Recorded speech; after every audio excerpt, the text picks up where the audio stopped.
Very beautiful lady. So మీ పాత్ర గురించి? Similar feeling Rohit గారు లాగే. నాకు అమరాశేఖర్ గారి గురించి పేరు విన్నాను, కొరియోగ్రఫర్ అని తెలుసు, కానీ పర్సనల్ పరిచయం ఎప్పుడు లేదు, కలవలేదు. డైరెక్ట్గా ఒక్కరోజు సినిమా డైరెక్ట్ చేస్తారంటే నేను కూడా వన్ లైన్ వినేటప్పుడు, వన్ లైన్ కాదు, నాకు ఏదో ప్రొడక్షన్ సైడ్ నుంచి కాల్ వస్తే వాళ్ళు స్టోరీ ఏం చెప్పలేదు, జస్ట్ క్యారెక్టర్ ఏదో చెప్పారు. నేను లేదండి అది నేను చెయ్యను, నేను ఎప్పుడు అంటుంటాను నాకు ఏదో స్పెషల్గా ఏది లేకపోతే నేను చెయ్యను అన్నట్టు అనుకుని నేను సైడ్లో పెట్టేశాను. ఇమీడియట్గా అదేంటి అలా అన్నారు ఏంటి అని ఇమీడియట్ డైరెక్టర్ గారి కాల్ వచ్చింది, మీకేదో కరెక్ట్గా రీచ్ అవ్వలేనట్టుంది మ్యాటర్, నేను మీకు చెప్తాను వినండి అని చెప్పారు. తర్వాత కలవడం జరిగింది. కలిసేటప్పుడు కూడా ఏమీ ఒక ఎక్స్పెక్టేషన్ లేదు, ఒక ఐడియానే లేదు వాట్ ఈజ్ ఈ going to offer me. But when he told me, నేను ఆలోచిస్తున్నాను అసలు ఎలా అనుకున్నారు నన్ను ఈ క్యారెక్టర్లో, నేను నమ్మలేకపోయాను, నేను ఎలా చేయాలో నాకు తెలియలేదు, ఎలా నన్ను నమ్ముతున్నారో నాకే అర్థం కాలేదు. బట్ ఆయన అయితే ఫుల్ కన్విక్షన్లో ఈ రోల్ అయితే మీరే చేయాలి, దీనికి ఆప్షన్ లేదు అంటున్నారు. ఆప్షనే లేదు, మీరు చేయాలి అంతే. సో అడుగుతున్నారా, చెప్తున్నారా, కానీ ఆయన కన్విక్షన్ అండ్ కాన్ఫిడెన్స్ చూసి నేను అనుకున్నా, okay if he is being able to see it in me, maybe చేయాలో. నేను కూడా ఇమీడియట్గా ఓకే అనేసాను. ఆయన ఎనర్జీ ద్వారానే నేను కూడా ఓకే అనేసాను, ఏదో ఏమీ వెనక ముందు తెలియక.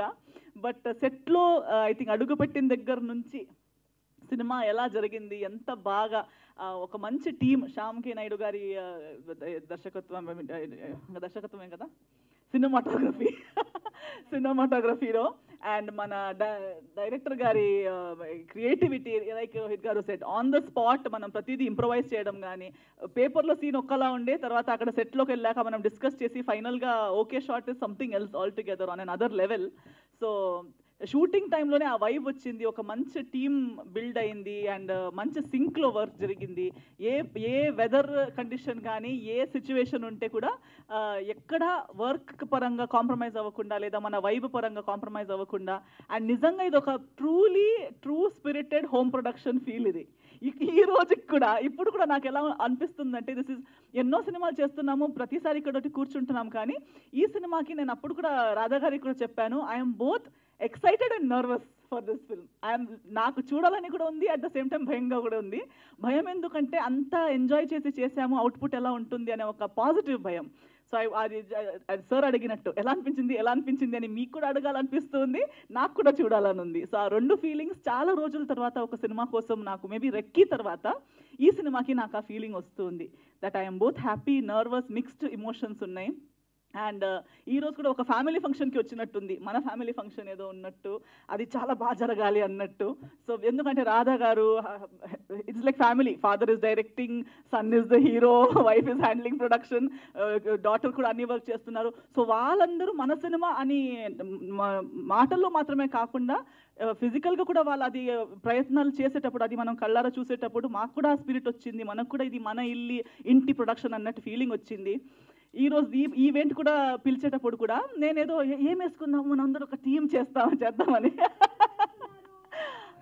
మేము రెడ్డి చెప్పాను, రోజు తీసుకేసుకొచ్చి దీని వరకు కూడా ఒక కామెడీ దానికోసం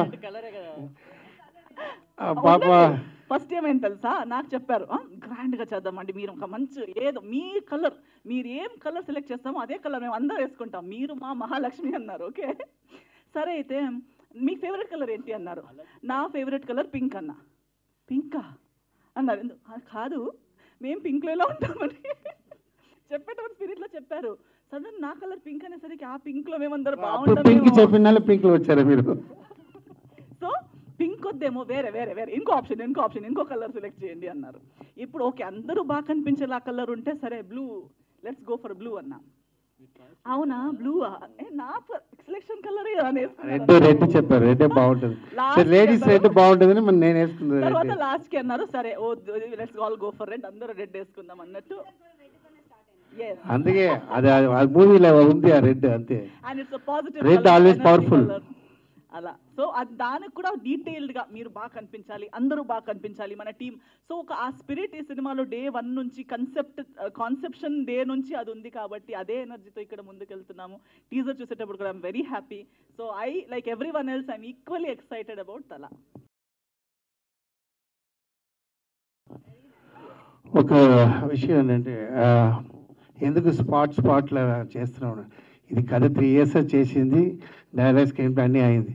బట్ మైండ్లో రోహిత్ సార్ ఎస్రా ఇంత పర్ఫెక్ట్ ప్యార్ ఉంటారని థింక్ చేయలేదు నేను స్పాట్లో. సరే రోహిత్ సార్ வந்து స్పెషల్గా ఉంటారు, ఎస్తర్ ప్యార్ డిఫరెంట్గా ఉంటుంది. ఎందుకంటే నాకు மூவி மொத்தம் டோட்டலாக டிஃப்ரெண்ட்டான மூவி. ஒரு 16 இயர்ஸ் அப்பாயோட ஒரு ஆர்டினரி அப்பாயோட லைஃப். సో ఆ లైఫ్ ఎంత స్ట్రగుల్ன்றது విత్ హెవీ యాక్షన్లో చెప్పాను. 16 ఇయర్స్ అబ్బాయి యాక్షన్ అంటే నాకు తెలిసి ఫస్ట్ టైం. సో అంత దీనికి ఎమోషన్ వీళ్ళు స్పాట్లో వీళ్ళు చూసిన నేను చెప్పిన ఎంటర్టైన్మెంట్ ఆ కాంబినేషన్ భలే వర్కౌట్ అయింది. సో అప్పుడు ఏమవుతుందంటే ఇంకా బెటర్మెంట్ చేశాను. సో ఒక చిన్న సీరియస్ ఫ్యామిలీ అయిపోయి లాస్ట్లో ఎంటర్టైన్మెంట్ ఫ్యామిలీ అయిపోయింది. So negative character actually husband ஒய்ஃபில் வந்து நெகட்டிவ், இது வந்து సాఫ్ట్. బట్ அந்த ప్లేలో ఎంటర్టైన్మెంట్ స్టార్ట్ అయింది. సో అక్కడి నుంచి నేను వదలేదు, వీళ్ళిద్దరి ఎంటర్టైన్మెంట్ ప్లే చేశాను స్పాట్లో. అదే అందుకే, ఎందుకంటే ఏంటి అమ్మాయి స్పాట్లీ రెడీ చేస్తున్నారా, స్క్రిప్ట్ రాదా అలా థింక్ చేస్తారు బయట ఉన్నాను. అలా ఏం లేదు, స్క్రిప్ట్ 3 years నా అబ్బాయి మూవీ.